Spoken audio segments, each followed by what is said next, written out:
Cuando la pequeña Carmen, de 8 años, vio a aquel hombre de aspecto desarrapado sentado en las escaleras de la Catedral de la Almudena en Madrid, no dudó ni un segundo. Solo tenía un trozo de pan duro, la única comida que tenía para ese día. Pero lo partió por la mitad y le ofreció una parte con una sonrisa radiante. «¿Usted también tiene hambre, señor?», le dijo con esa inocencia que solo poseen los niños. El hombre la miró asombrado, porque esa niña con la ropa manchada y los zapatos rotos acababa de hacer el gesto más generoso que había visto jamás.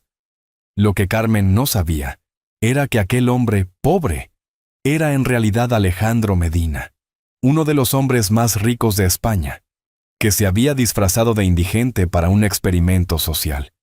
Y lo que él no sabía era que ese trozo de pan cambiaría para siempre no solo la vida de esa niña, sino también su alma.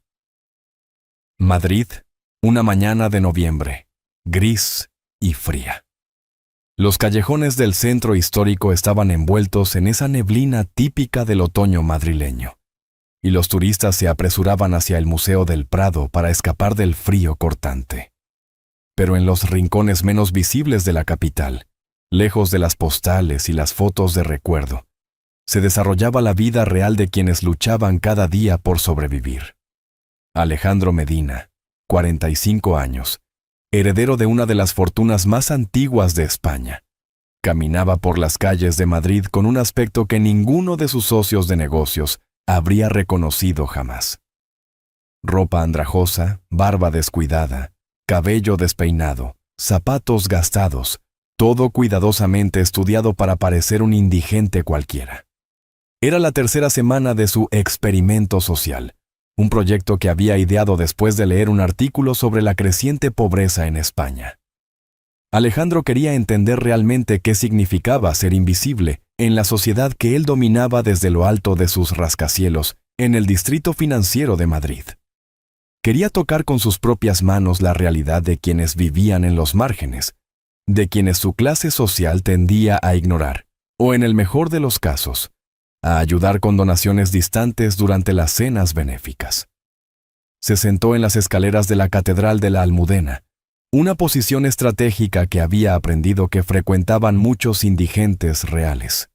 El frío de la piedra atravesaba su ropa delgada, y por primera vez desde que había comenzado este experimento, Alejandro sintió realmente lo que significaba no tener un lugar cálido a donde ir. Estaba sumido en sus pensamientos cuando oyó unos pasos ligeros acercándose. Alzó la mirada y vio a una niña de unos 8 años que se aproximaba con cautela. Su ropa estaba limpia pero visiblemente remendada. Los zapatos tenían agujeros que dejaban ver los calcetines de colores. Y el cabello castaño estaba recogido en 2 trenzas algo deshechas. La niña lo observó durante unos segundos con esos ojos grandes y curiosos que solo tienen los niños. Luego rebuscó en la pequeña bolsa de tela que llevaba colgada del hombro. Sacó un trozo de pan, claramente no fresco, y sin decir palabra lo partió por la mitad. «¿Usted también tiene hambre, señor?», dijo Carmen con una voz dulce pero decidida, extendiendo hacia Alejandro la mitad más grande del pan. Alejandro se quedó paralizado. En 3 semanas de vida en la calle, había recibido miradas de lástima, de asco, de indiferencia, pero nunca un gesto tan espontáneo y generoso. Y sobre todo, nunca de alguien que claramente tenía menos que él, incluso en esa condición. «No puedo aceptarlo», balbuceó Alejandro, la voz ronca por la emoción. «Es tu pan».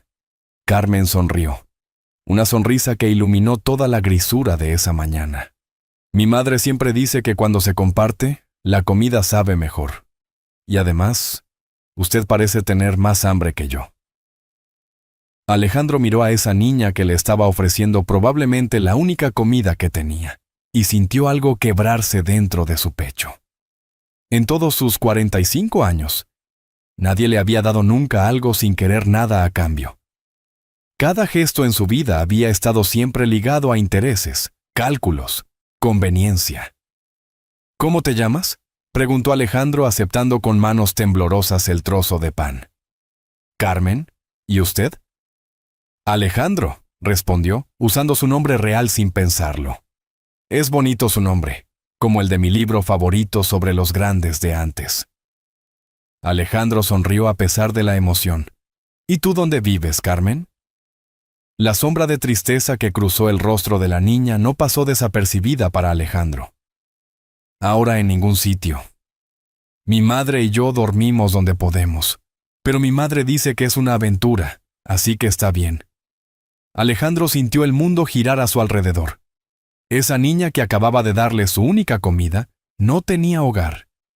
Vivía en la calle con su madre, y sin embargo, encontraba aún la fuerza para ayudar a quien creía que estaba peor que ella. ¿Y tu madre dónde está ahora? Fue a buscar trabajo.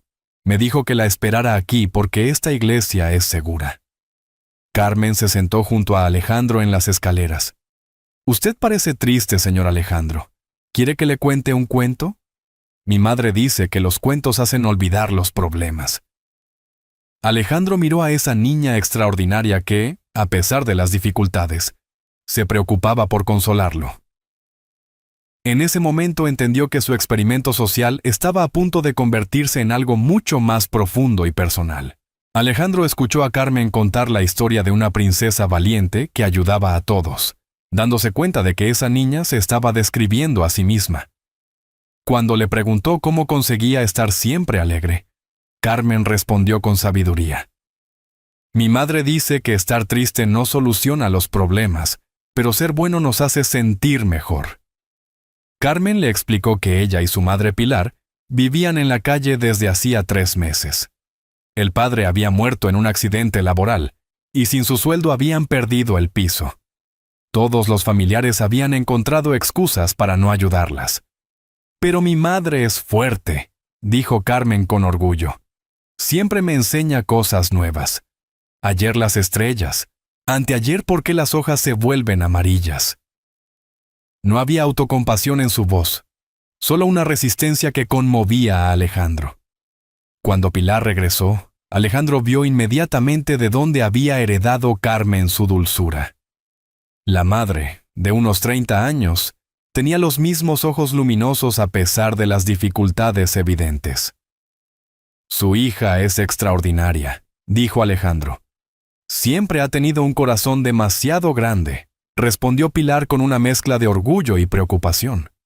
Alejandro observó la interacción entre madre e hija y comprendió que Pilar estaba criando a Carmen con valores sólidos a pesar de las circunstancias imposibles.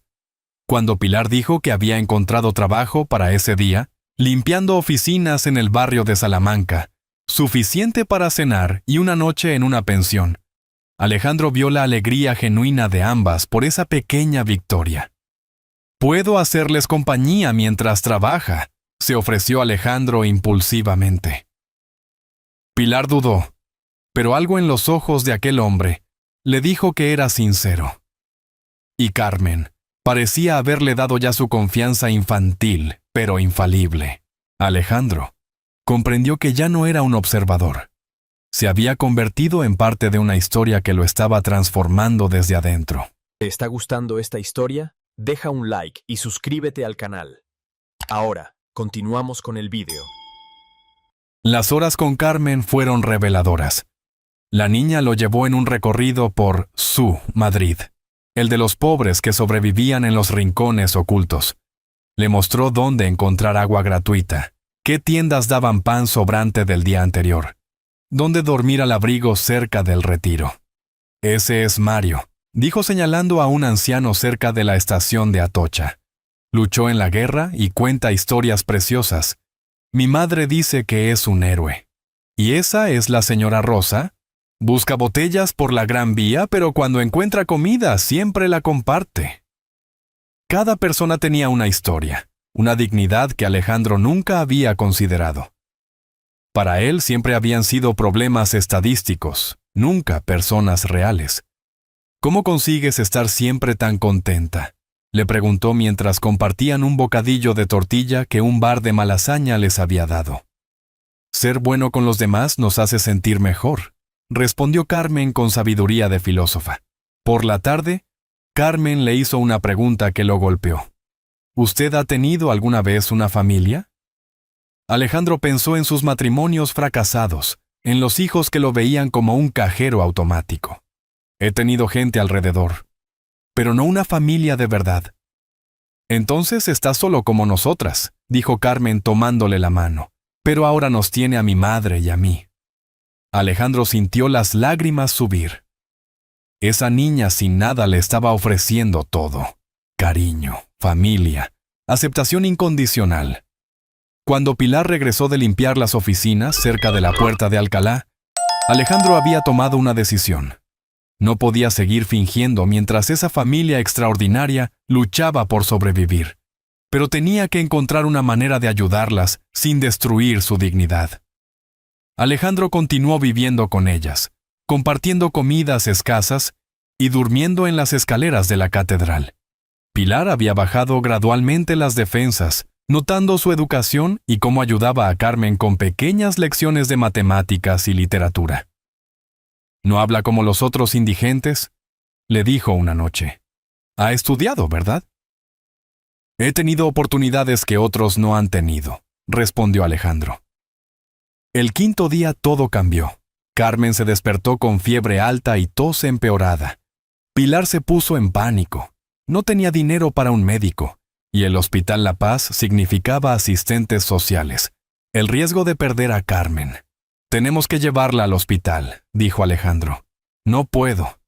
Si descubren que vivimos en la calle, me la quitan». Alejandro miró a Carmen pálida y débil, y tomó la decisión más importante de su vida. «Pilar, tengo que decirte algo. Mi verdadero nombre es Alejandro Medina. Soy uno de los hombres más ricos de España». El silencio fue ensordecedor. «Has mentido», dijo Pilar levantándose. «Éramos un experimento. Al principio quizás, pero no después de conocer a Carmen. No después de que me diera su pan». Carmen, oyendo las voces, abrió los ojos febricientos. «¿Por qué gritáis?». «Voy a llevarte al mejor médico», dijo Alejandro. «Te vamos a curar». «¿Eres realmente rico?», preguntó Carmen. «Sí». «¿Y nos quieres ayudar porque somos amigos?». «Sí». Carmen sonrió débilmente. «Entonces está bien, los amigos se ayudan». «Por favor», suplicó Alejandro a Pilar, «déjame ayudarla, porque os quiero». El Hospital Ruber Internacional movilizó todo un pabellón para Carmen, que tenía una neumonía peligrosa pero curable. Mientras ella se recuperaba en la suite pediátrica, Alejandro y Pilar hablaron de verdad. «No puedo creerlo», dijo Pilar. «Eres realmente él». «Soy el mismo hombre que durmió con vosotras en las escaleras». «No, eso era una mentira. Los sentimientos eran reales. El cariño de Carmen era real». En los días siguientes, Alejandro les mostró su mundo real. No fiestas exclusivas en el Casino de Madrid, sino proyectos benéficos y fundaciones. «Siempre he donado dinero, pero no entendía a quién. Vosotras me habéis enseñado que detrás de cada persona hay una historia, una dignidad». Carmen, restablecida, exploraba llevando sonrisas donde antes había resignación. «Quiero transformarlo», dijo Alejandro. «Dar oportunidades reales y hacerlo con vosotras». Se arrodilló ante Pilar. «No te pido que te cases conmigo por el dinero. Tú y Carmen habéis hecho que mi vida merezca la pena vivirse». «Sí», dijo Pilar. «Pero no olvides nunca la lección de Carmen. La verdadera riqueza es lo que estás dispuesto a compartir». Alejandro la besó, sabiendo que estaba besando la promesa de un futuro mejor. Un año después, la mansión de Alejandro en La Moraleja era irreconocible. Ya no era la fría morada de un hombre rico y solitario, sino un hogar lleno de vida, risas y amor. Carmen corría por los jardines que antes estaban perfectamente cuidados, y ahora albergaban un huerto donde cultivaba verduras para los amigos pobres, como los llamaba. Alejandro había cumplido todas sus promesas. Había transformado su holding en una máquina para el bien social, creando programas de trabajo para indigentes, escuelas gratuitas para niños en dificultades, y casas de acogida gestionadas con dignidad y respeto. Pero el cambio más grande estaba en él mismo. El hombre frío y calculador que había sido antes de conocer a Carmen ya no existía. En su lugar había un padre que cada noche leía cuentos a su hija, un marido que ayudaba a su mujer a cocinar paella los domingos, un ser humano que había aprendido que la verdadera felicidad se encuentra al dar, no al recibir. «Papá Alejandro», dijo Carmen una noche, mientras contemplaban juntos las estrellas desde la terraza con vistas a la sierra madrileña. «¿Eres feliz ahora?» Alejandro miró a esa niña que lo llamaba papá con naturalidad, a pesar de saber que no era su padre biológico. «Soy más feliz de lo que pensé que fuera posible, princesa. Mi madre también es feliz. La he oído cantar villancicos mientras cocinaba». Alejandro sonrió. Pilar había vuelto a cantar, señal de que la felicidad había regresado realmente a su vida. «Carmen», dijo Alejandro, «hay algo que nunca te he dicho». «¿Qué?» «Ese día cuando me diste tu pan, me salvaste la vida». Carmen lo miró seria. «Pero tú no te estabas muriendo». «Me estaba muriendo por dentro. Tenía todo lo que se puede comprar con dinero, pero no tenía nada de lo que realmente importa. Tú me enseñaste qué significa amar, sin esperar nada a cambio». Carmen lo pensó un momento. «Y tú nos diste una casa y una familia de verdad, así que estamos en paz». Alejandro rió, abrazando a esa niña sabia que había trastornado su existencia con un gesto simple y puro. «No, princesa, yo nunca estaré en paz contigo. Tú me diste el alma. Yo solo puedo tratar de ser digno del regalo que me hiciste». El día de su primer aniversario de boda, Alejandro, Pilar y Carmen volvieron a las escaleras de la Catedral de la Almudena donde todo había comenzado. Llevaron pan fresco y jamón serrano y lo repartieron a quien lo necesitara, igual que Carmen había hecho aquel primer día. «¿Recuerdas qué pensabas de mí cuando me viste la primera vez?», preguntó Alejandro a Carmen. «Pensaba que estabas triste y solo», respondió Carmen, «y que necesitabas un amigo». «Tenías razón. Necesitaba al mejor amigo del mundo». Mientras repartían el pan, Alejandro pensó en lo irónico que era el destino. Había salido a la calle fingiendo ser pobre para entender la pobreza, y había acabado descubriendo que la verdadera riqueza la había tenido siempre al alcance de la mano. Bastaba con abrir el corazón. Esa noche, después de acostar a Carmen, Alejandro y Pilar se sentaron en la terraza de su mansión contemplando las luces de Madrid que brillaban en la noche. «¿Echas de menos alguna vez tu vida de antes?», preguntó Pilar. Alejandro lo pensó un momento. «Echo de menos la inocencia de creer que el dinero podía comprar la felicidad. Pero no echo de menos la soledad. No echo de menos ser amado por lo que poseía en lugar de por lo que soy». «¿Y ahora qué posees?». Alejandro miró hacia la habitación de Carmen, donde la luz de la luna iluminaba el rostro sereno de esa niña extraordinaria. «Ahora poseo todo lo que realmente importa. Una hija que me ama, una esposa que me ha aceptado, y la posibilidad de hacer del mundo un lugar mejor, un gesto de bondad cada vez». Su historia demostró que a veces son los más pequeños quienes enseñan las lecciones más grandes, que la verdadera riqueza no se cuenta en el banco, sino en el corazón, y que un trozo de pan compartido con amor vale más que todos los tesoros del mundo. Carmen había salvado a Alejandro con su generosidad, pero en realidad había salvado a muchas más personas, porque aquel hombre transformado por el amor de una niña estaba ahora usando su fortuna para construir un mundo donde ningún niño tendría que dormir en la calle, y ninguna familia tendría que elegir entre la dignidad y la supervivencia. Y todo había comenzado con un trozo de pan y la sabiduría infinita de una niña de 8 años, que sabía que la felicidad se encuentra al dar, no al recibir. Si esta historia os ha emocionado y os ha hecho creer en el poder transformador de la bondad infantil, dejad un corazoncito aquí abajo. Quiero escuchar vuestras historias. ¿Habéis recibido alguna vez un gesto de generosidad inesperado de un niño? ¿Creéis que la inocencia puede realmente cambiar el corazón de los adultos? ¿Habéis descubierto alguna vez que dar puede ser más gratificante que recibir? Compartid en los comentarios vuestras experiencias sobre momentos que os cambiaron la vida, porque cada historia de bondad inspira a otros a ser mejores personas. Suscribíos para más historias que tocan el alma y recordad, un pequeño gesto puede cambiar el mundo.